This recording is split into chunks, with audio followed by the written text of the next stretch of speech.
All right, y'all, let's jump straight into this.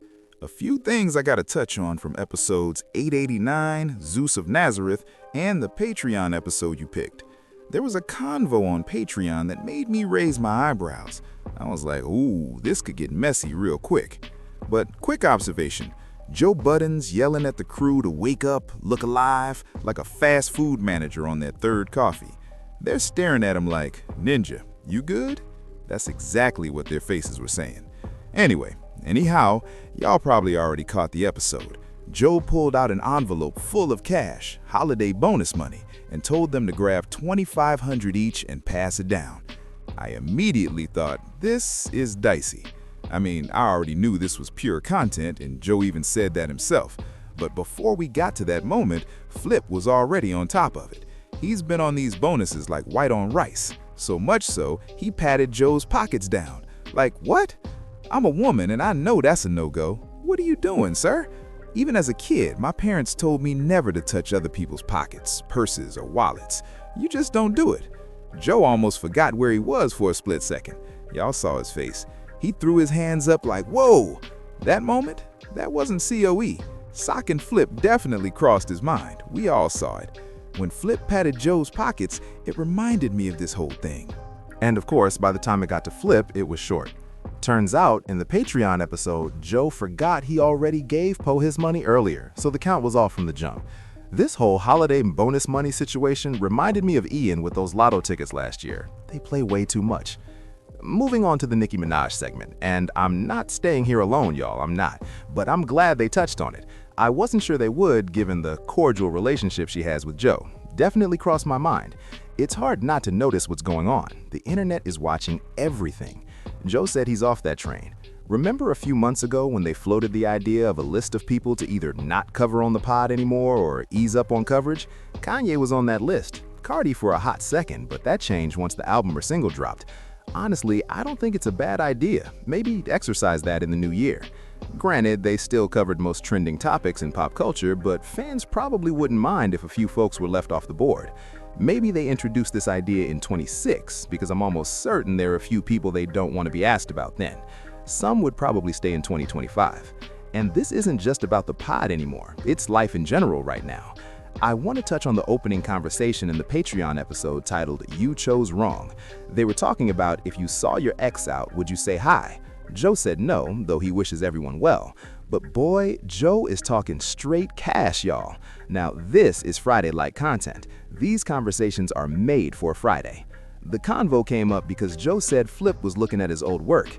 Joe is wild. Telling someone, when I left your life stopped working, is insane. Like, what?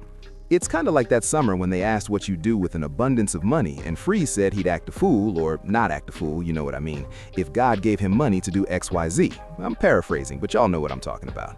And then Joe went ahead and said, I am God. Remember that for the money part. Much money anyway. I'm gonna make like my lineage look bad and stuff. I'm universe. You can't say you're universe. Universe is crazy. All right, now you're on bullshit. Wait, now I'm pissed off. No, all right. Okay. All right. And he was like, you can't say that. Yes, you can't say that. Like, you just can't. And it hit like that when he said, your life stopped working. Crazy, right? Joe let his intrusive thoughts run wild through this entire conversation, from start to finish. The whole ex talk, me and Joe possibly getting busy with each other's exes, was straight up wild. What was I doing? I think I was watering one of my plants, then came back to my laptop because I needed to read faces, catch the body language. Man, these people are insane. Personally, if one of my friends is feeling someone they used to be with in any capacity, that person is strictly off limits. There are too many people in the world to mess with that. I could never. Where do y'all stand on this? All of this was mostly jokes, but we know jokes always have some truth hidden in them, a little or a lot. This whole conversation was messy, but insanely entertaining, I gotta say. And Joe's takes on their exes? The moment Flip X marked this, the room went full-on chaos. Your whole life. Uh-oh. You know, And he was in a cult. you've been a celebrity your whole life, and you've been around a lot of sophisticated women. So how were you able to make them comfortable while working in the same environment? I think the key for me was always to draw those boundaries of professionalism. Can you explain? As I knew they would be. I knew they were going to be in straight chaos, but I got to give it to Mark. He handled it well, because the laughs and jokey jokes were flying everywhere. Ish damn near turned into Bernie Mac with the jokes. All in all, both episodes were solid to me. A few quick hits. Ish and Ice are definitely trolling us with these fits now. I don't care what they say, they are trolling us with these outfits.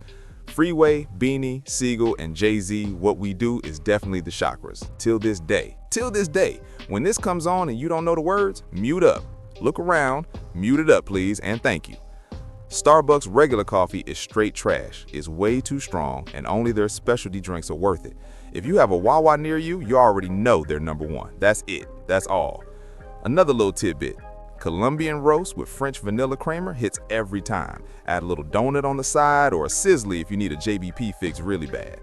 An old episode I randomly revisited recently was Core Memories. That episode was actually fire, y'all. Everyone was there, all elements in play. It started seriously, but as it went on, I was cracking up and annoyed at points. I wish I had my channel back then because sometimes people only receive what's being said if it comes from someone similar to them. And the similarity here is just being a woman. No shade to men at all. But the ending had me saying, come on, male, a lot, a lot, a lot. So yeah, and if you're a patron, a new BTS is up as well. As always, drop your key takeaways in the comments. If you're feeling the content, don't forget to like, comment, and subscribe. Hit the hype button. You only get 3 per creator for the week. I know, because I personally hype up my favorites, videos, or people's content. And you only get 3, but maximize it. Keep hitting that hype button until I tell you you can't hype them anymore this week. All right, until next time, y'all. Bye.